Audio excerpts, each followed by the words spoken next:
Ito yung multi-tester analog natin. Ito naman yung clamp tester.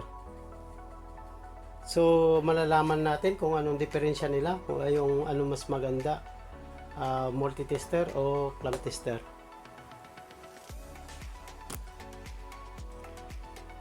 Yung clamp tester natin, yung clamp tester, ang kinagandaan nito, nasusukat agad yung amperahe.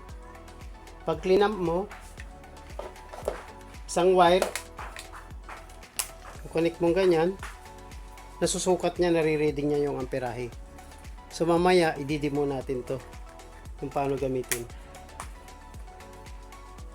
Okay. Ito namang multi-tester, ang kinaganda naman nito ay nakukuha niya agad yung mga resistor, transistor, capacitor. Ito maganda, ang mga ohms law. Ito konti lang yung ohms law niya. May times 1 naman ohms law, tapos times 100 ohms law. Direct current, alternating current, ito ang kinaganda naman ito. Pero maganda rin tong clamp tester kasi yung dito sa multi-tester walang amperahe agad na nakukuha niya. Okay. Thank you.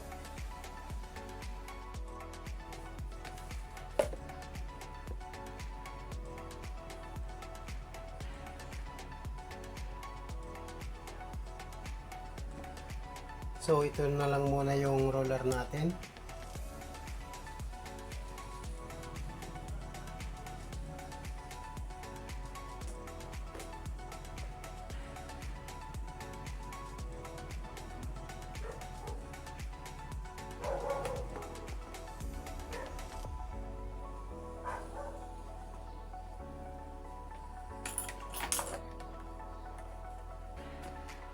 Gagayahin natin yung tester. I-demo natin yung tester.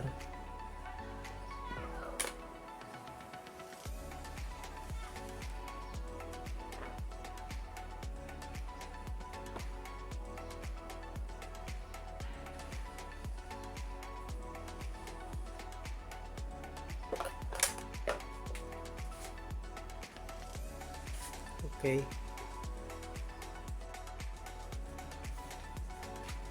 So, ganyan yung analog tester natin. 0 dyan. 2, 4, 6, 10. Mga volts. Ito yung voltage.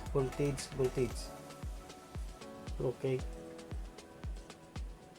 So, ang pag-uusapan natin yung voltahe niya, kung paano gamitin.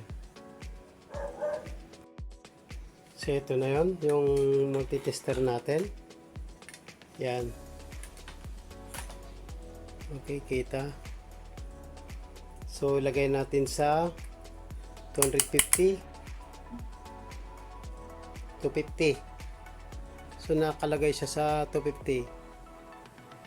250. So, ibig sabihin, dito tayo sa 250 volts. Alternating current. AC. Yan ang sukat natin. So, ang kuryente natin, either pupunta din sa 225, 230, 240. 240 dito naman. So that means pag dito banda 240. Pag dito banda naman 230. 230 volts. Okay, so doon banda, tapos 220 dito. Ganun lang. Dito tayo mag-count sa 200. Dito tayo magre-reading. Bari magre-replay na ganun yung kanya, pointed niya. Tapos yung kwan naman, pag sa taas naman ng transformer, so that means ang nakalagay dito ay 1,000. Dito nakalagay 1,000.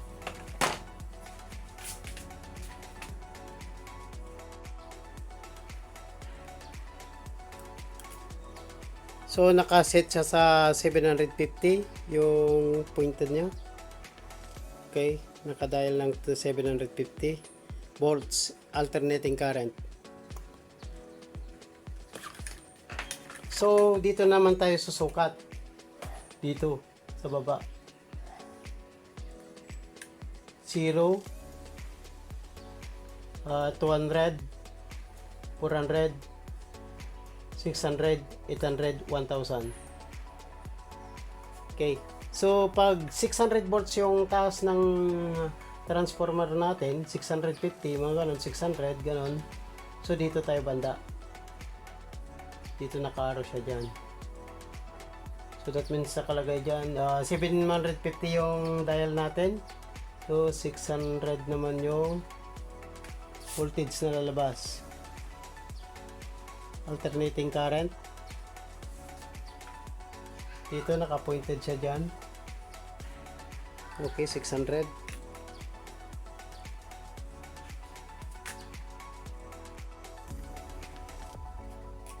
Ito naman, pag-usapan natin sa ibang araw yung Ohm's Law about resistor o kaya mga continuity.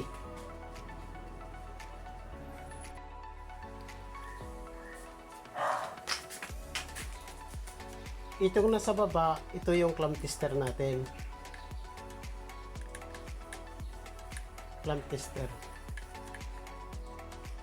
Ito yung gamit natin na clamp tester, digital. Mayroon tayong manual na clamp tester. So, ang pagkaiba nila, ito kasi nakaka-reading ng amperahe direkta. Kung yung aircon mo, nilagay mo na lang sa isang wire. Dito banda, lagay mo lang dyan. Nasusukat mo na kung ilan yung amperaheng nagagamit niya. Papatak na yon. So, dito naman tayo magre-reading. Pag 75 ampere, dito banda, yan naman ang reading niya. Bali, iset mo ito. Magsiset tayo dito ng saan na yung natin? Amperahe. So, amperahe natin 300. Ganyan. So, nakaset na siya ng 300. Pag ganyan kasi yan eh. Yan. Set siya ng hindi mo nakikita. Tala.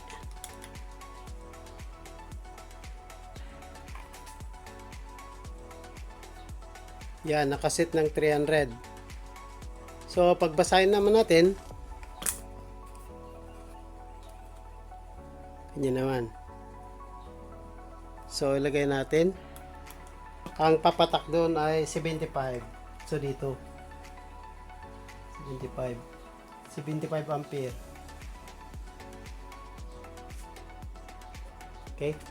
So, pag may 150 naman, pwede ka, dito ka na susukat. Pero unahin mo muna ito. Kung alam mong mataas yung amperahe, lahat-lahat ng mga appliances, so sa taas na ng kumpanya, sa may fuse, mga breaker natin, dito ka na. Dito ka muna sa 300. Tapos dito naman, papatak naman dito. Sukatin mo ulit dito.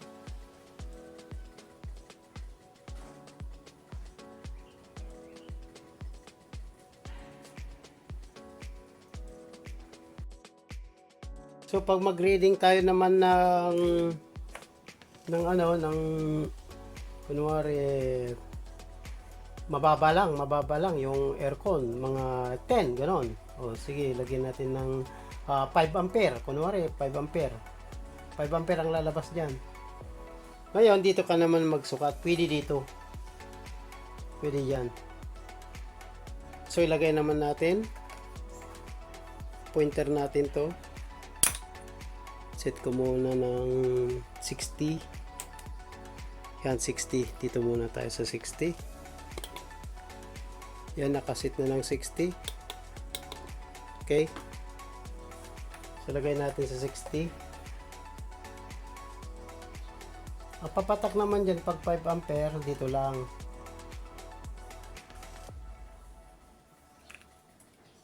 Ganyan lang ang sukatan ng amperahe. So, okay na tayo sa 60 ampere. Punta naman tayo sa 15 ampere. Yan, 15 ampere. Denial ko naman sa 50. 15 pala, 15 ampere. Nakadial siya ng 15 ampere. Kasi 5 ampere lang yun eh. Para mabasa. Okay, so i-pointer natin. Pag 15 ampere naman, dito yung nakadial na tayo ng 15 ampere sa pointer niya. Dito. So dito naman. Pwede dito 5 ampere pa rin. Ang makukuha mo lang dito banda.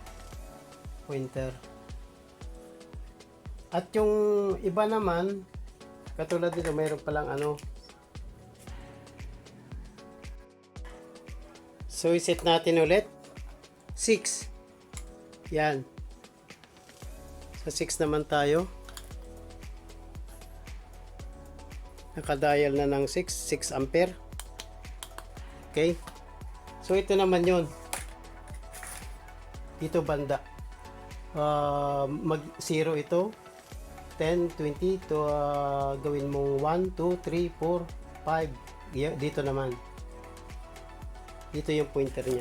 Kunwari, nag-pointer siya ng 5.1 dito. Yan. Sabihin mong dito 5.1 ampere. 5.1 may higit na may kunting ano ganyan. Kasi meron namang kanyan. Dito na po ito. Okay. Thank you. So ito na. So how to use multi-tester. Voltahe. Susukatin natin yung voltahe para malalaman natin kung ilang watts yung water pump natin. Okay, so voltahe muna. Pag magkukwenta tayo ng ampere watts niya, tignan mo muna natin yung voltahe. Kung ilang voltage yung lumalabas dito sa amin. So, ilagay muna natin dito sa kwan. Sa 250. Yan, 250. Okay, 250 na yan. Okay. So, sukatin natin. Ito yung outlet natin. Okay. Multi-tester tayo. Boom. So, yung lumabas. Steady. Yan. Kulang na 250. So, ibig sabihin, 230 yun, 225. Mga nasa 230 na 240 tayo. Dito sa amin. Kulang na 250 oh. Muntik ng sagad. So, ibig sabihin, kulang na 250. 240, mga ganon. Tignan natin sa digital kung tama yung sinasabi niya. Basta 235, mga ganon. 240, ganon. Okay, so gagamit tayo ng digital na clamp tester para sigurado. Okay. Okay, ito naman yung clamp tester natin. Dito natin malalaman, digital kasi ito eh. So, ilagay natin sa bolts. Yan, bolts na yan. Okay, so sukatin natin kung ilang bolts yung ano lumalabas.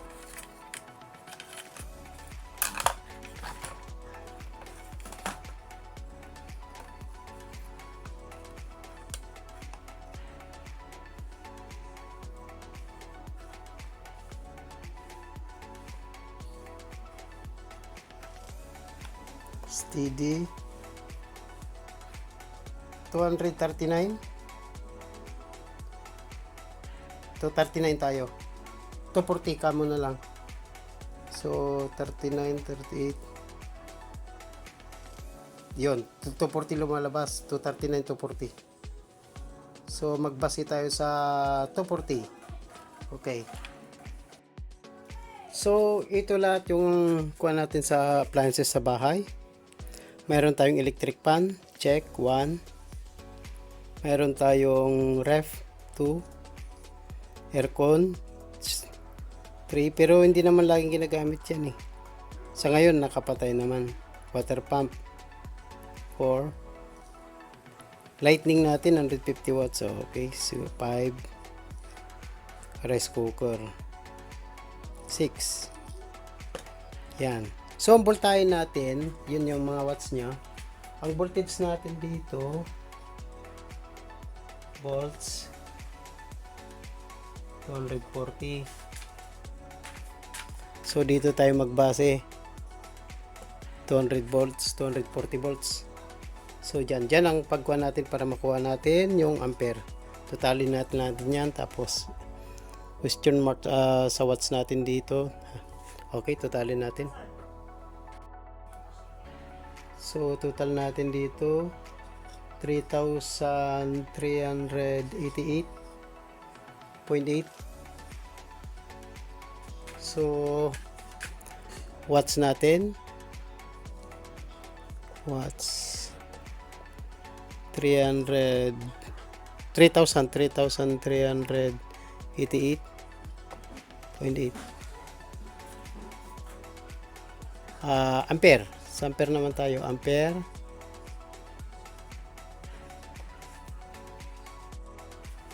Amperahin natin. So, 14.12 dapat. Pero gawin na lang natin 15. Round off. Round off natin sa 15. So, 15 ampere. Okay. So, 15 ampere lahat ng ginagamit natin. Yan po yung total natin. Salamat!